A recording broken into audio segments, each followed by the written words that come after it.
friends at Tivoli Brewing Company and the Department of Communication Arts and Sciences at MSU Denver, this is Unfiltered. And here are your hosts, Jay Schrader and Dr. Samuel J.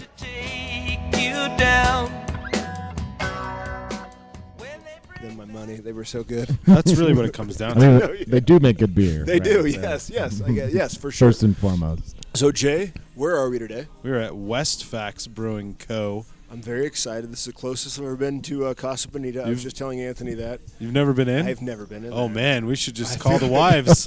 Just gotta go in there now. Can we just put this on pause and go record it in the lobby? Do they really have divers in there? Oh, Absolutely. man. How often do you go in there?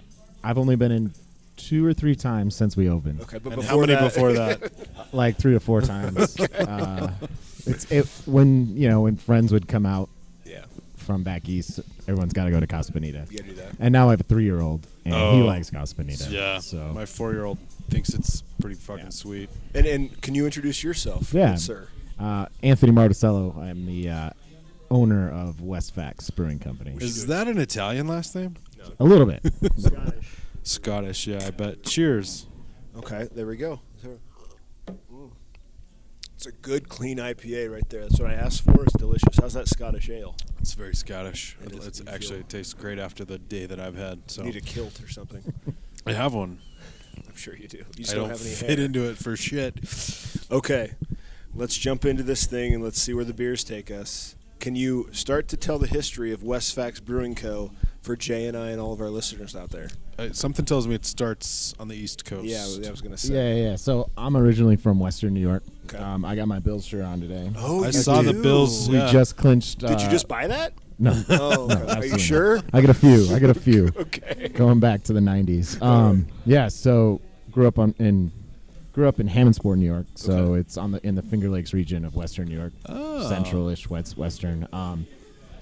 My beer passion though started after college. So I went to college outside of Albany, New York, called RPI, and then after college moved to outside of Scranton. Okay. And there was a bar there called Cooper's Seafood.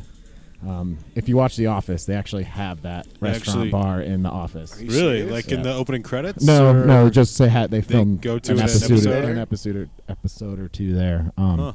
But they had like a beer passport program, Okay. and we were just trying to get our name on the wall. So me and a bunch of buddies I worked with would go there every Thursday, drink 2 or 3 new different beers. They had bottles and stuff from all over the world, and that was my gateway into craft beer at 23 years old. It's the old Chicago model. Yep. I got my name on the wall someplace. So RPI, that's Rensselaer. Yep. Good hockey program, correct? Um, Decent?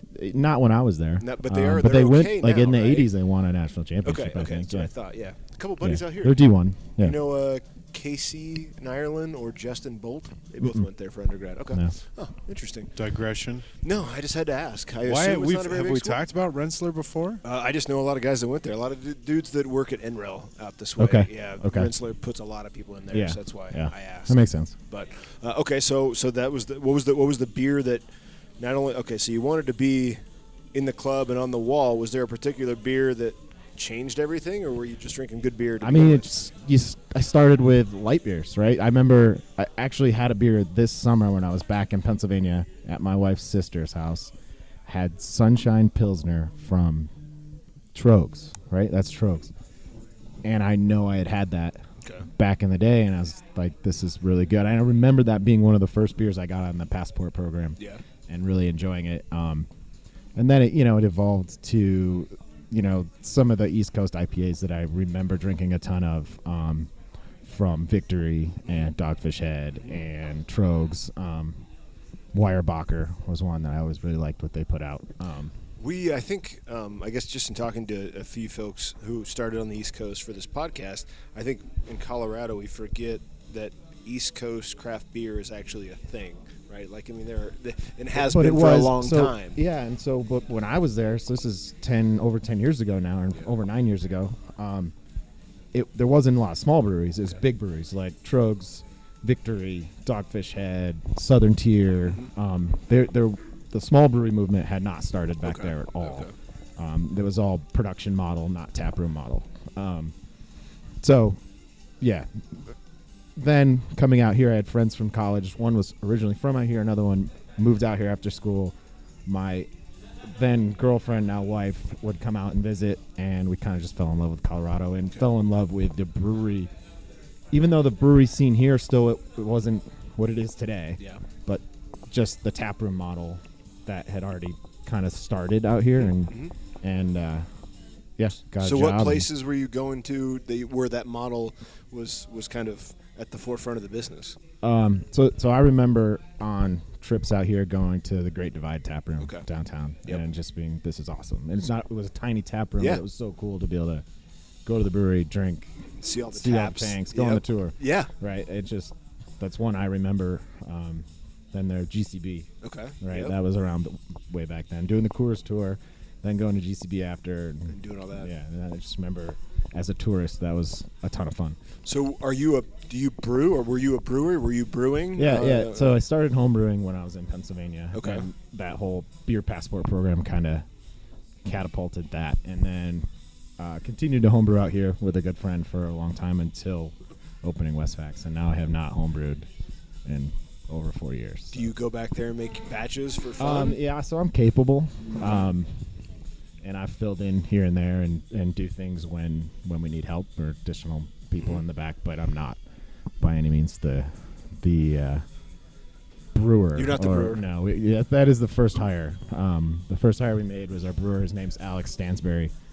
He's been brewing professionally since '99. Okay. With a short stint in water treatment. Oh, He worked. His first job was at Oasis, the original Oasis, the Annex location up in Boulder, and then he worked for Tommy Knocker for 17 years or something. That's a pretty good street cred. Yeah, for sure. We'll get back to that in a second. Sure. I just got to continue. I want to keep talking about this. Sorry. Okay. No. Running through it fast. No, it's unfiltered for a reason. What'd you study at RPI? Industrial engineering. Oh wow. Okay. Did that degree bring you out here for? Yeah. So your real job? My first real job was with Procter and Gamble. Oh. They have a giant paper and diaper manufacturing plant in Mahoopany, Pennsylvania, right on the Susquehanna River. Okay. You are throwing out all sorts of rad East Coast town names. I know. Yeah. Yeah. Mahoopany River? Did I say that right? No, Susquehanna River. Susquehanna River. Mahoopany is the town. New Jersey, Pennsylvania. Pennsylvania, yeah. Okay. Northeastern Pennsylvania. We call it NEPA. That's So a place. cool. I know. We don't have that old-timey charm We like don't. they do on the East No, Coast. It just says Covered bridges and Deer shit Tick, like that. Colorado. Deer Tick. Exactly. Colorado City, Colorado. Exactly. Super original. Kit Carson. Okay. He was. That's a good one. Hey. Yeah, something. Anyhow, Hang so in you're there. making diapers. I made paper towels. Let's Oh, be clear here. okay. Bounty. I ran a Bounty converting line for a few Are years. you responsible for the reduction from the 12-inch sheet to the 6-inch sheet? Because that person, in my opinion, is a genius. Select a size. It's called Yeah. Select a size. Did you? That just tell us No, that was you. I just No. made them. Oh. Did P&G come up with that though? Somebody in engineering in Cincinnati probably did. Yeah. So that's P&G's in Cincinnati. Somebody was like, you know what would be great if we could tear this paper towel in half? Let people choose how big their paper towel is. Well, I feel like Isn't I gotta that split what mine it up with my already kids does all the time. anyway? Kind of. Right. Yeah, it depends. Sometimes I just get. Did my I kids miss a toilet lot? paper. Sorry. No, it's okay. You probably had a really important business. call to Superman take. episode Yeah. there, moment that I had to run and Yeah. God, I hate my life sometimes. Life. I said life. Life. Yeah, your work life, not your family life. Right. Work life. Yeah. Work life. Okay, so Balance. did P&G bring you out here? No. So I had a friend who was working for Sundyne Corporation in Nevada. They were a part of UTC back then. He got me an interview, and I got a full UTC reload package Nice. to move out here for very cheap. And what year was that? 2010, the fall of 2010. Okay. So you're relatively new Denver That's when I moved Yeah, out 9 here. years. crowd. Is that when you got here When I too? moved out here, yeah. You Right guys there. have seen it change. Oh yeah, it was cheaper Yeah, real that was estate before back weed then. was legal. In 2010, I don't think anybody would have thought about putting a brewery over here. I No, know. no, absolutely not. Okay, so you move out here. Do you have any questions, or do you want me to just keep running this I interview? don't know what's going on today. It's So like I'll just have your beer. I got a and Scottish ale over here. I'm Well, good to go. You're set. Okay, I'm so just gonna go sit at the bar.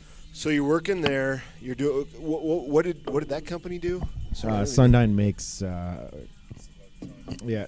compressors and pumps and compressors for oil and gas. So what was that kind of your jam? As an No, industrial I mean, so I moved from P&G was strictly ops management. Okay. Managed a production line, 30 some people, and then at Sundyne I got into supply chain. So I basically managed a commodity, ductile iron. Okay. Kind of found new suppliers, did a lot of supplier quality work, sourcing. I gotta just ask you, does it have anything to do with your degree? So industrial engineering, yes It does? and no. Okay. I mean, I wouldn't say I actually ever really truly used the decision science stuff. I mean, you use statistics sometimes, but not to the level you learn it, right? Yeah. I mean, you just know how to chart things and how to read it and how to look at data, and how to make sense of it and slice it and stuff sometimes. But no, I mean, the biggest thing for me that I learned in my career was just managing and leading people. Okay. Is probably the biggest thing, and that's what P&G really focused on. So from a leadership capability and leadership training and growing myself as a manager and a leader, P&G was huge. I've heard great things about that. Yeah. The grass isn't always greener because it's definitely the best company I'd worked for. Really? Yeah. Other than WestFax Brewing Co. Okay. Just had to qualify that statement But there. I mean, to be honest, if I didn't move out here, I probably would never start a brewery. Yeah.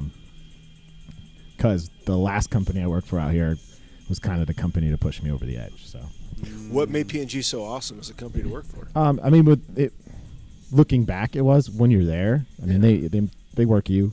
It's it's demanding. Still a job. Yeah, it's still a job. It's demanding, but when you look back and compare it to other places you've worked, they actually care about developing their people, and they want to retain their people. It's a big thing. Yeah, there's definitely just and people who still work there I talk to still complain about it, and I'm like, guys, it's not greener. Like it's not going to be better. Stay anywhere there. else. Yeah. Is that what you're telling them? Stay there. But I mean, it's Denver, not Cincinnati. Yeah. Well, it's Denver, not Mahoopany, Pennsylvania. Okay, fair enough. Mahoopany, Nipa. Gosh, all this stuff we're learning. I picked up Or on it pretty Scranton. quick. Man, Scranton sounds so amazing. I just think of The Office when I hear a Scranton. I thought it was Like fictitious. it's- I've had to look that up. I've many times I thought it was. Yeah, I'm always fictitious. I always have to remember that I've actually looked it up before. And it's a place. Okay, so you're out here. You're doing the real job thing. That's in scare quotes here. Or air quotes? Scare quotes. Which one? Air. I've never heard square. I've heard both. Square. Scare. Yeah. We're gonna have to cut that out. No, keep it in I've there. never heard that. Hang in there. Yeah. Sorry. It's a Monday apparently. It is. It's very much a Monday. It's cold out. So you're drinking beer. You're working that job. At what point did this even begin to coalesce? I think when I was at Sundyne, I started my spreadsheet. Okay. Because it all starts with a spreadsheet. Because he's an industrial engineer. Because I'm an engineer and numbers are important to me. And you just start crunching numbers to see, feasibility, and you start doing research and how much does this cost? How much do you have to make to do this? And Was it a business start? Like, were you starting it because you were interested in the business, or it was a passion? Both. Both. Okay. I think at some point, I kind of thought working for myself was the way I wanted to go. I just didn't know when or how I'd get there. Okay. Because I'd seen my dad. He worked for Constellation Brands for a long time. It was Canandaigua Wine Company, which started in the Finger Lakes in New York. And he was part of that growth. So he was in like finance and acquisitions and stuff. So he helped them purchase a lot of wineries out on the West Coast to Barton, the Barton Liquors or whatever out of Chicago. They purchased them. So he was a part of all that. But I saw a change because eventually he bought into a business with his brother when I was in college. And I have a little brother who's 9 years younger than me, and I saw his ability to be active in my brother's sports life way more than he could me in mine, just because he was working a lot more at a corporate job, right? And yeah, he was making a lot more money probably than him when he was working for himself, but I saw the change in just him and probably just enjoying it a lot more and having flexibility and ownership and, all that. That's pretty sweet. Like, So- to have that transparency. right, To so admit I- that's pretty awesome. So for me, I kind of knew at some point, I think I want to do something similar. I just didn't know. Beer had crossed my mind, but I didn't know if I could really make that work, Why beer, not a restaurant, though? Like, what was it? Was it the? I mean, it's helpful to really enjoy something that you're making or that you're backing, right? So at that time, I was falling in love with making beer on a homebrew level, and then falling in love with going to different breweries and tap rooms and just enjoying the atmospheres, right? And meeting people in the industry and just all aspects about it, right? Mm-hmm. So it just kind of started to click and numbers started to work, and eventually wrote a business plan. And I was gonna say the margins got better apparently the longer he dug into it. And yeah, I mean the margins are always better in the tap room, right? Well, did we just lose you? No. Oh no, we're good. Okay. So you start planning. What's the next step? Was it finding a brewer? Was it finding a location? Yeah, it took so much. I think we did lose him. Is it off now? Oh, that you weren't kidding. There it is. I could hear it on this. Yeah, there we go. Okay. I must have hit the No, we're fine. Okay. I'm the technical guy on this show. Okay. Sorry. The one rule is don't turn off your mic. Yeah. No, totally. Sorry about that. No, I should have said that at the beginning. Yeah. Sam's got a whole monologue that we did not open with today. We did not. No. It's I'm tired. My dad had hard this weekend. Okay. Pick it up. Sorry. No, you're good. Okay. So you did the business model. You got all of this, and then when do you go from conception to actual application? Yeah, I mean, so it took several years to kind of write the business plan and get everything together, and continuing to refine it the whole time. But I had a significant event at my last job before leaving that kind of flipped the switch for me. Okay. So I thought my boss was wrongfully terminated, and he was the only one keeping me there to begin with. I had already almost left to take some consulting job a year before, and he got me more money, and he kept me there and said, hey, we're going to change this place. You're going to be with me. I'm going to take you. And yeah, it just was a really crappy situation. So at that point, finalized the business plan and started looking for locations. Okay. So that was step one. And then, so that all happened in December. What year? Sorry. So that would have been so we signed our lease in 2015, March of 2015. December 14. So December 14 was the switch to say, I'm doing this. And we looked at dozens of places, and eventually got introduced to the broker who was representing the landlord for this place. And it wasn't where I was looking. We kind of knew we wanted to be on Colfax, but I did not want to be out this far. Ahead of your time, by the way, if I might point that out. I mean, I've been saying for a couple of years that West Colfax was going to be the next big blow up, but you guys have been here for a while now. And 4 years in March. Yeah, you guys are probably, by my estimation, 2+ years ahead of the curve, frankly. Yeah. Which is awesome. Did you think about that when you were? Oh, absolutely. Okay. Absolutely. What was it about what you were seeing? It was on the spreadsheet.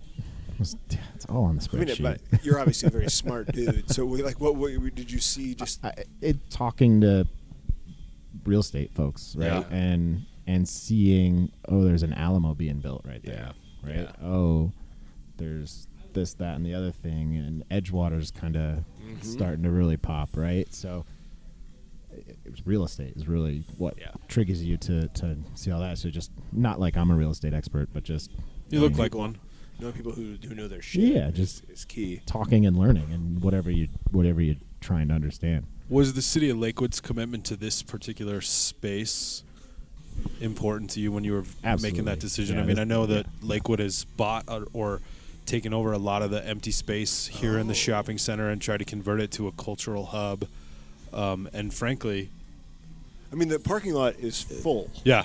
Which on a Monday night, I don't care what's in a strip mall, like that's pretty impressive. Yeah, and a lot of that's our neighbor, Casa Bonita. Take it where you can get it, bro. Right, this arc over here is the best producing arc in the state of Colorado. Really? Wow, that's crazy.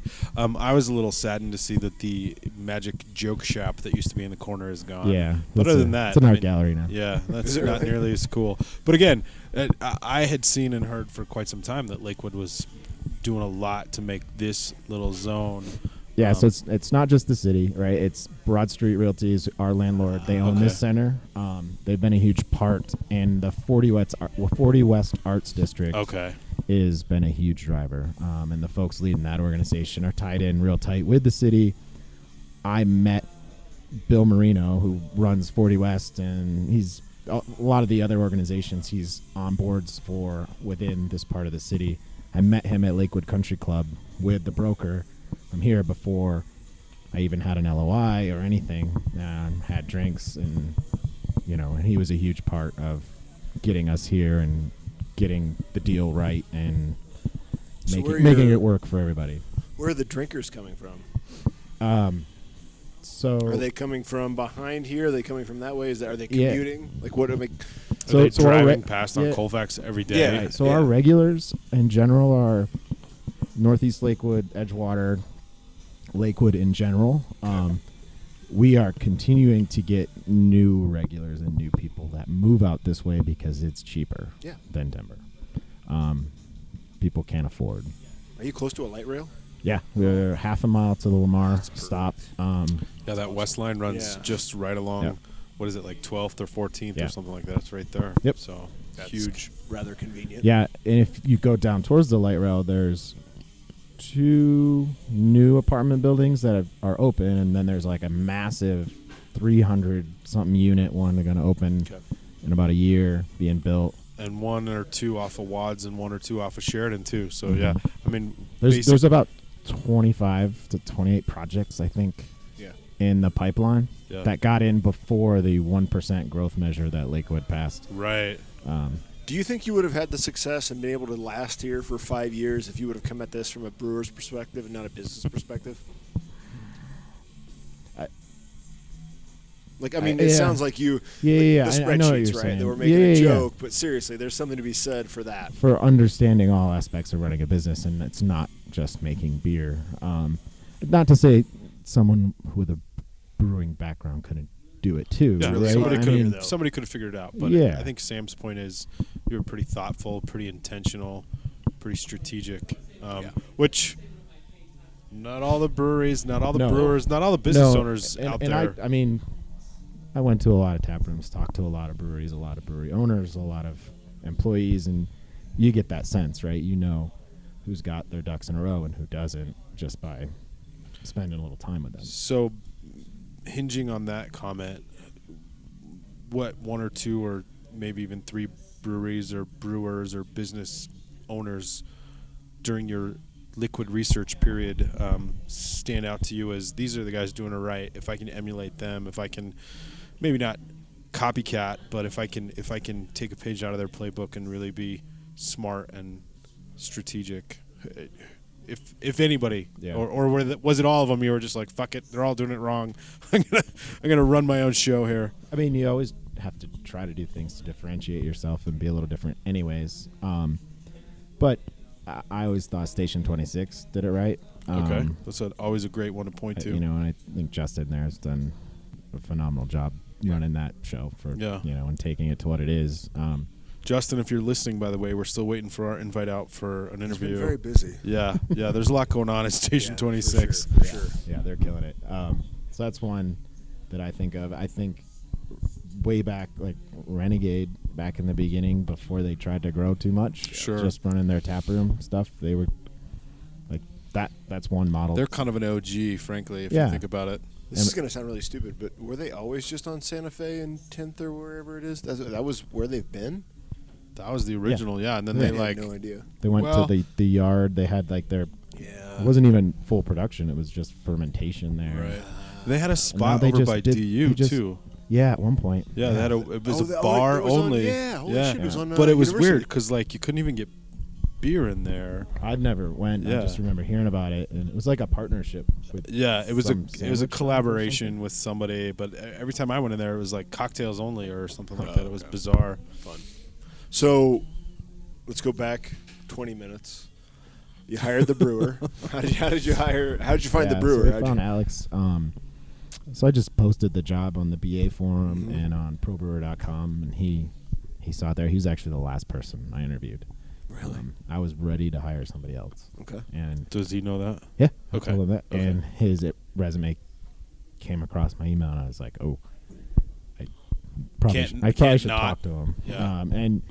And for me, it wasn't just about brewing experience, right? It had to be a fit, Okay. personality-wise, because in the beginning, it was just he and I, right?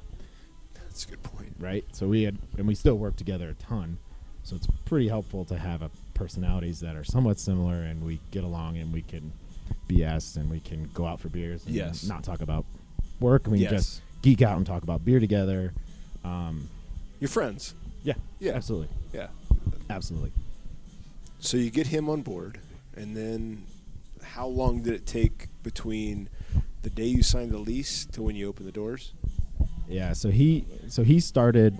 He's coming up on 4 years. He started right around the 1st of January 2016, and then You guys didn't even have a lease. No, 2015. 2015? No, he started in 16.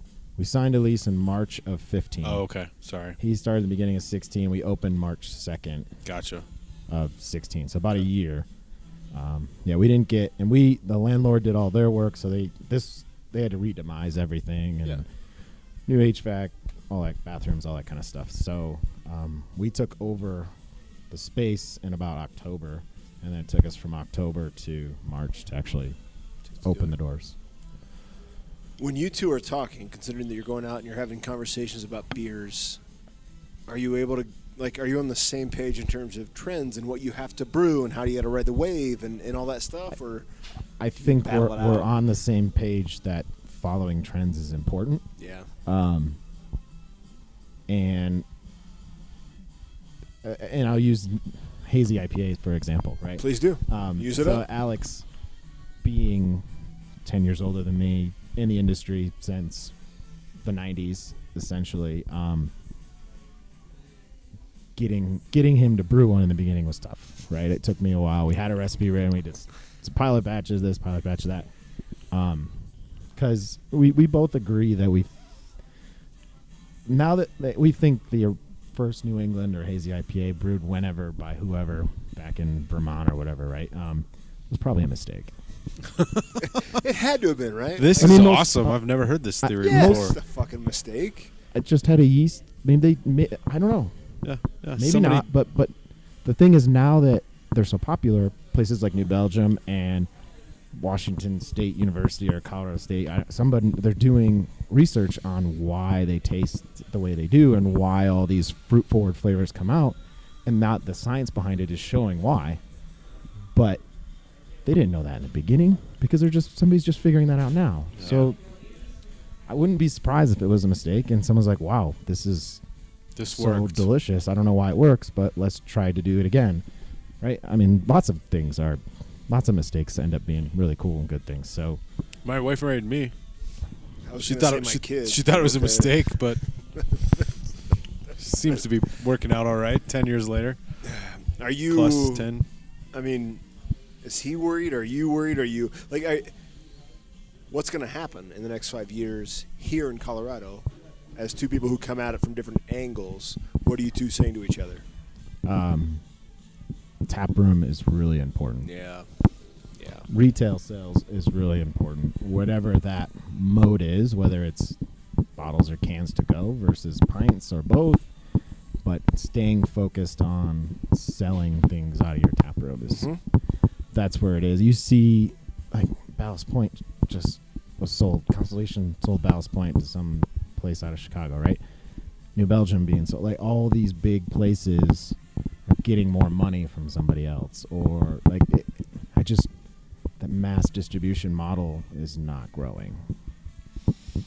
So you guys have what I would, no offense intended here, but I would venture a guess that this is a smaller than average tap room based on some of the ones we've been in the past. And more often than not, when I've been in here, it's fucking packed and it's loud as shit. So I think we timed it right. But is a second tap room or a tap room expansion in the works? I mean, Not yet, but No. that's definitely. what's your lease look like? You got 5 years, 10 It years? was a 7 with an option for 5 more. Okay, so you guys are here for a while. So is it expansion within the center, or is it a second tap room? We're still trying to figure that out. But with 7 plus 5, you got we have time. Plenty of time. Yeah, we to have time. work on that. We have time, and we have opportunities. We're trying to get into more small batch packaging to sell cans direct to consumer here, right? So really looking at places like WeldWorks and the East Coast. You have like Treehouse, Bissell Brothers, Other Half, right? Those places are all killing it. And for me, what triggered it really is I read an article about Other Half right after they bought their new brewery outside of Rochester, New York, East Bloomfield or something. That's near where I'm from. But anyways, 2017 they did 8,000 barrels, 80% of it direct to consumer. How do you do that? Is it ever? I mean, are they? I mean, they hit it. They did a hazy IPA in Brooklyn, New York, right? Yeah. Before anybody else. And that's why. Yeah. For them. Yeah. So are you chasing? I don't want to say chasing that trend. I don't want. That sounds pedantic. I mean, it's trends, right? It's trends, but it's. So when I look at what are the most important things on starting a brewery or just having a brewery, it's still location. Yeah. Right. Location's more important than beer quality. It's location. It's marketing. Yeah, I was and gonna say, how much and is then that? it's quality of beer. That label matters so much. I don't know if you follow Big Grove, who was one of our first interviews in Iowa. Or they're from Iowa. One of our first interviews on the show. Came out here for CBC. They're absolutely destroying Eastern Iowa because of their packaging. Yeah. I mean, it's the WeldWorks model. Like, Amazing brand. Yep. For sure. Huge recognition. People go, oh, I want that. Yeah. Like, Yep. So our second full-time hire was a marketing manager. Full time. Uh-huh. So you went. He did some operational stuff too. Brewer, marketing guy. Mm-hmm. In that order. I mean, we had taproom staff. And Sure, stuff like that, but full time, yeah. 80-hour-a-week people, because that's really what it takes. I'm Right. sure. was that influenced by your PNG experience at all? Going right yeah, there? knowing that marketing sells and P&G is a marketing company more than it's a marketing company and then a consumer products company. Yeah. Absolutely. How'd you find the marketing person? So he lived in the neighborhood, and he had approached me about doing some freelance stuff, and we started getting him on to do that, and then the timing just worked right, and then he started beginning of 2018, basically. Okay. Kind of ramped up over a couple months to give us time. He come up with the logo? No, so we had the logo. I have a good friend who's one of our investors who had a buddy who's a graphic designer, and he designed the logo for like $300. And now this same graphic designer is doing freelance packaging work for Odell. Oh, Holy nice. shit! Yeah, you need His name's, like a I would 10% give him a shout commission. out. Dude. His name's Josh Jevons. I think he's done the Sippin' Pretty, Okay. Cloud Catcher, and then one of their new ones. Either Nice. I think maybe the low carb IPA one. I think. What? Damn. There's a low carb There's IPA. yeah. I think he did those stores. 3 for Odell. Wow. Freelance. So he's. Yeah. He did our Blue Delicious label too. Okay. That's the only work he's done for us recently. But he's busy. He lives in Lakewood now too, and he stops in the brewery. And he's a really good dude. He's from Rensselaer, New York, which is right outside, right near Troy, New York as well. Very nice. Very nice. So as we wrap this thing up and refill, knowing this is going to be released on New Year's Eve, do you have anything you want to promote? It is. Yeah, I will. Yep. That's a Tuesday. Yeah. Yeah, so we have Because a pretty big beer release coming up on the 3rd. Oh. So two IPAs in cans coming out. Our Spirit Guide, which is our rotational hazy IPA. So 2.0, Spirit Guide 2.0 is releasing, which is hazy IPA with about 20% this toasted oat product that really provides a ton of mouthfeel. Really cool stuff that we're starting to play with and use a lot more oats. And not just flaked oats, like actual malted oats. Oats. Yeah. Like It's horse oats. Yeah. And Simcoe, Mosaic, Galaxy, Azaka from a hopping. And then a clear IPA called Cowboys vs. Hipsters, which is Vic Secret and Strata and a little bit of Equinox. We've done that one once before, and it's really delicious. About 7%. Tons of just berry and citrus and a little bit of dank from the Strata. So really good. So those of you that are thinking about dry January, you might want to push it to the 4th at the very least. We're going to promote it as kind of a clear versus hazy day and do some, canned flights and maybe have people vote and they like clear versus hazy better. And I dig it. I feel Anthony, like Go ahead. I'm just gonna give him a freebie right here. One of those toasted oat brews that you guys come up with down the road, you got to call it the feed bag, like you're strapping on the feed bag. That's a good one. That's a freebie. I don't usually on our name board. I don't usually put these out there. Yeah. But that's the one thing I bring to the table. And naming beers is the hardest part. Oh man, we wanted to do Blumpkin at Odyssey Beer Works, but the fluffy pumpkin. We said let's rename it the Blumpkin. They weren't allowed to do that.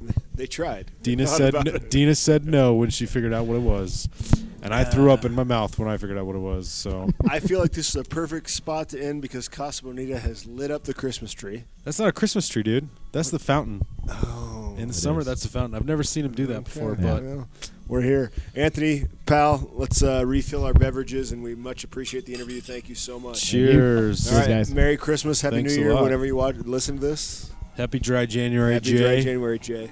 I'm going to miss you. No, you're not. I'll still be around. You'll be dry for like 3 days. No, I'm going to do it this month, this year. And we're out.